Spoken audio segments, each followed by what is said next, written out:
Good morning, I am Rosemary Marca. I will continue the report of general procedures you should use when operating any general machinery. So never use the ironer if there are damaged tapes or belts. Report this immediately so that they may be repaired promptly. So it is advising that dili magamit og ironer if nakay na notice na damage sa tapes or sa belt sa imong iron.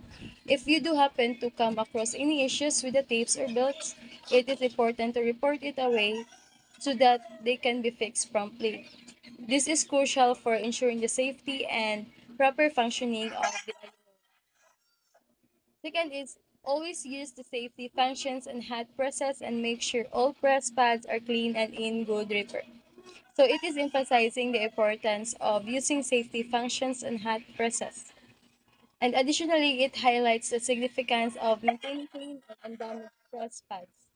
Ensuring that all safety features are utilized and press pads are in good condition is vital for the safe and effective operation of the equipment. Next, report any items that malfunction. If you notice any equipment or items not working correctly, inform your supervisor immediately. Don't hesitate to seek assistance if you're uncertain about how to handle the situation effectively.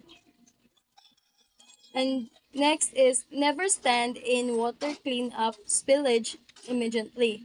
Standing in water can pose a safety risk, so be cautious. Additionally, spills should be cleaned up properly to prevent accident and maintain a safe work environment. So dapat yun nga kanang og naagay makuan mo tubig dapat dayon mapa nato. Always wear correct protective equipment and clothing. So make sure you always wear the appropriate protective gear provided to you para maiwas ta sa kanang mga potential hazards sa work environment. Next is follow handling and usage instructions for chemicals. You have to ensure that you understand and adhere to the proper procedures for handling and using the chemicals. This is crucial for both your safety and effectiveness of the products. Last is report any damage to clothes. If you notice any damage to clothing during the laundry process, report it promptly. This helps in identifying issues early on and finding solutions to prevent further damage.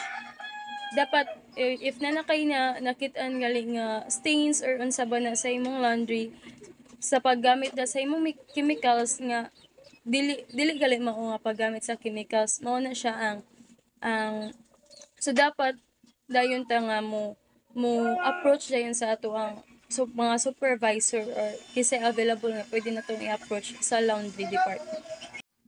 So next topic is cleaning agents are used according to specifications. So properly selecting and using washroom chemicals from a reliable company with training and support is crucial to avoid staining, rewashing, cast, linen damage, and guest complaints.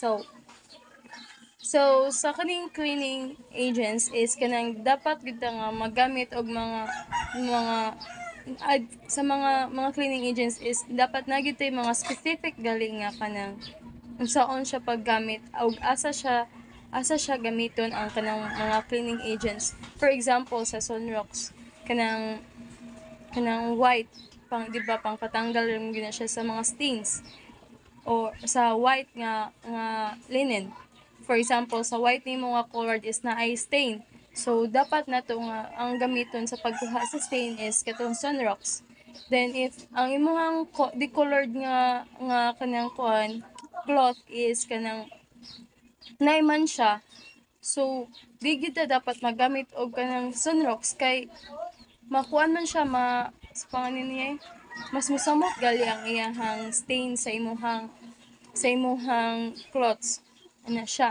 For example, if magamit sa ka og Sunrox nya na accidentally nga mahitabo nga maarhi gali sa imong uniform or t-shirt nga imong gisuot which is decolored. So magkaman siya nay chances nga magkaman siya ang imuhang gisuot nga decolored tungod sa sunrocks nga nipisik na siya. So dapat kita nga nagid tayo specific gid or dapat careful sa gid ta magamit sa mga cleaning agents. So there are types of laundry chemicals. The first type of laundry chemicals is water. So water alone is not an efficient cleaner. But when mixed with specific chemicals, it can help penetrate soil, suspend dirt, transport chemicals to the wash load, and act as as a rinse aid. The quality of water, including mineral content and impurities, can impact the effectiveness of cleaning chemicals, requiring regular testing and potential treatment to ensure optimal wash results.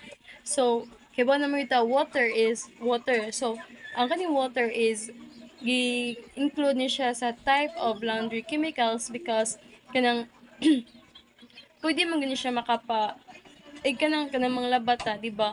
Di ba? Iwaswasan na to. So, di ba na ay if ibutan na to sa tubig is kana siya mugawas na yun ang kanang hugaw sa imuhang sanina. Di ba? Itom da yun ang tubig. Nakakuha mo sa differentials mo. So mo to siya gi-include ang water as laundry chemicals. That's all for my report.